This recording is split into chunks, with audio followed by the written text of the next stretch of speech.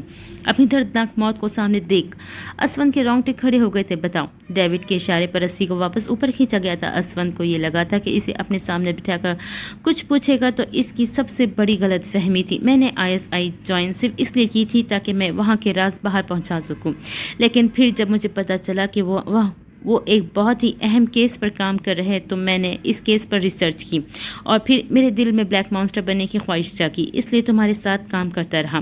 ہو گئی بکواس، جیسے تمہیں جانتا ہی نہیں ہو کہ تم ISI کے پالتو ہو۔ تم شاہین ہو، وہ شاہین جس نے ہمیشہ ہی میرا سارا کھیل خراب کیا ہے۔ ڈیوڈ نے دانت پر دانت جمائے سرخ مائل آنکھوں سے کہا تھا، میں شاہین نہیں ہوں، بلکہ میں تو اسون بھی نہیں ہوں۔ وہ بے بسی سے چیخا تھا۔ ڈیوڈ کے ایک اور اشارے پر رسی پھر ڈھیلی چھوڑی گئی تھی۔ میں سچ کہہ رہا ہوں، میرا نام یوسف ہے۔ نائل نے کہا تھا، اسون بن کر تمہارے سامنے جاؤں، شاہین بن کر تمہارے گھر جاؤں۔ وہ نوٹ، موت کے خوف سے اس کی آنکھیں چھلکنے لگی تھی۔ تم میرا وقت ضائع کر رہے ہو۔ ڈیوڈ کے اشارے پر ایک بار پھر رسی ڈھیلی چھوڑی دی گئی تھی۔ اس کا چہرہ پیشانی تک پانی کے اندر ڈوب چکا تھا۔ اس تہخانے میں یوسف کی دردناک چیخیں گونجی تھی، رسی واپس کھینچو۔ اس کے حکم پر ایک بار پھر رسی اوپر کی جانب کھینچی گئی تھی، واپس چھوڑو۔ یہ عمل 3 بار دہرایا گیا تھا۔ یوسف کا سارا ماتھا جھلس گیا تھا، اس کے بالوں کے نیچے کی ساری جلد معنوں میں پگھل سی گئی تھی۔ پھر ملاقات ہوگی۔ یوسف کو اب نیچے اتارا گیا تھا، اس کے بے ہوش وجود پر نظر دوڑاتے وہ اجلت بھرے انداز میں باہر گیا تھا۔ اس کی مرہم پٹی کرو، یہ مرنا نہیں چاہیے۔ ڈیوڈ کے حکم پر جیمز نے ادب سے سر جھکایا تھا۔ بابا، میری بات سمجھنے کی کوشش کریں، ایسے کیسے نہ جاتا میں وہاں؟ میری بیوی ہے وہ بدر کے ساتھ فون پہ محو گفتگو تھا۔ اگر تمہیں کچھ ہو جاتا پھر؟ بدر کافی خفا تھا۔ آپ کو لگتا ہے میں موت سے ڈرتا ہوں؟ لہجہ تمسخرانہ تھا۔ جو بھی ہے، تم دوبارہ اس قسم کی حرکت مت کرنا، اوکے؟ وہ فوراً مان گیا تھا۔ ڈیوڈ بدر کی بہت عزت کرتا تھا، اس کی کوئی بھی بات نہیں ٹال سکتا تھا۔ ویسے آپ کو پتہ ہے، میں آج بہت خوش ہوں، آخرکار ہمارا دشمن ہماری پکڑ میں ہے، لیکن کمینہ مان ہی نہیں رہا کہ وہی شاہین ہے۔ وہ ٹھیک کہہ رہا ہے ڈیوڈ، اس لڑکے کی تصویر دیکھی ہے میں نے، یہ شاہین نہیں ہو سکتا۔ کیوں نہیں ہو سکتا؟ اسے شدید دھچکا پہنچا تھا، کیونکہ میری معلومات کے حساب سے شاہین نائل کا ساتھی ہے۔ اس حساب سے اس کی عمر 30 سے 35 سال کے درمیان ہونی چاہیے، یہ تو مشکل سے 24 سے 25 سال کا ہوگا۔ حد ہے، شاہین شاہین شاہین، اس شخص نے مجھے ذلیل کر کے رکھا ہے۔ آخر ہے کون یہ شاہین؟ وہ سخت جھنجھلایا تھا۔ فون رکھنے کے بعد اپنے غصے کی شدت کو کم کرنے کے لیے ادھر سے ادھر ٹہل رہا تھا۔ یہ شاہین کون ہو سکتا ہے؟ جیمز سائڈ پر ادب سے کھڑا کب سے اس کی بے ربط باتوں کو سن رہا تھا۔ کچھ کہنے یا وہاں سے جانے کی گستاخی وہ کر ہی نہیں سکتا تھا۔ اچانک ہی ڈیوڈ کے دماغ میں جھماکا ہوا تھا، ذہن پر کسی کا چہرہ ابھرا تھا، نائل کا دوست اینین کے ساتھ کھڑا وہ شخص، اسون نام تھا نا اس کا۔ وہ گہری سوچ میں پڑا تھا۔ کیسے دکھتا تھا وہ؟ اپنی پیشانی مسلتے وہ اب سوچ رہا تھا، جیمز مجھے ایک اسکیچ بنوانا ہے۔ وہ جلد از جلد اس شاہین نامی مصیبت سے چھٹکارا چاہتا تھا جس نے اس کا سارا سکون برباد کر دیا تھا۔ وانیا کی آنکھ کسی بھیانک خواب کے زیر اثر کھلی تھی، وہ ہانپتے وجود کے ساتھ اٹھ کر بیٹھی تھی، چہرہ پسینے سے تر تھا۔ میم، آپ ٹھیک ہے؟ کسی نے اس کی جانب پانی کا گلاس بڑھایا تھا، منظر کچھ واضح نہ تھا۔ اس نے دھندلاتی نظروں سے وہ گلاس تھاما، پانی اپنے اندر اتارتے جیسے ایک سکون اس پہ طاری ہوا تھا۔ اس نے اپنا سر تھامتے اپنی دائیں جانب دیکھا تھا، دوڑتے ہاتھ باندھ کر ادب سے کھڑی تھی، جبکہ ان کی نظریں اسی پر جمی تھی۔ میم، آپ کو کچھ چاہیے؟ اب کی بار آواز بائیں جانب سے آئی تھی۔ وانیا نے چونک کر اس کی طرف دیکھا تھا، وہاں بھی 2 عورتیں کھڑی تھیں، وہ بھی اسی یونیفارم میں ملبوس تھی جس میں پہلی 2 عورتیں۔ وانیا اپنی آنکھیں بار بار جھپکے جیسے یقین کرنا چاہا تھا۔ ان کا بی پی چیک کرو، یہ آواز سامنے سے آئی تھی۔ یہ ایک جوان عورت جس کا سفید رنگ کا کوٹ پہنا ہوا تھا، وہ کسی کو ہدایت دے رہی تھی، یقیناً وہ ڈاکٹر تھی اور شاید نرس کو ہدایت دے رہی تھی۔ اپنے ارد گرد 6 لوگوں کو دیکھ وانیا کا دم گھٹنے لگا تھا۔ کون ہو تم لوگ؟ اس سے پہلے کہ نرس اس کا بی پی چیک کرتی وہ چلا اٹھی تھی۔ میم، آپ بالکل ریلیکس ہو جائیں، سب ٹھیک ہے۔ اس نرس نے اسے تسلی دی تھی۔ کون ہو تم لوگ؟ میں کہاں ہوں؟ وہ چلاتے ہوئے بستر سے اٹھی تھی۔ میم پلیز ریلیکس ہو جائے۔ انہوں نے اسے ریلیکس کرنے کی کوشش کی تھی، مگر وانیا بہت زیادہ گھبرا گئی تھی۔ انجان جگہ، غیر شناسا لوگ، اوپر سے اس کی دماغی حالت نہیں۔ وہ نفی میں سر ہلاتی ننگے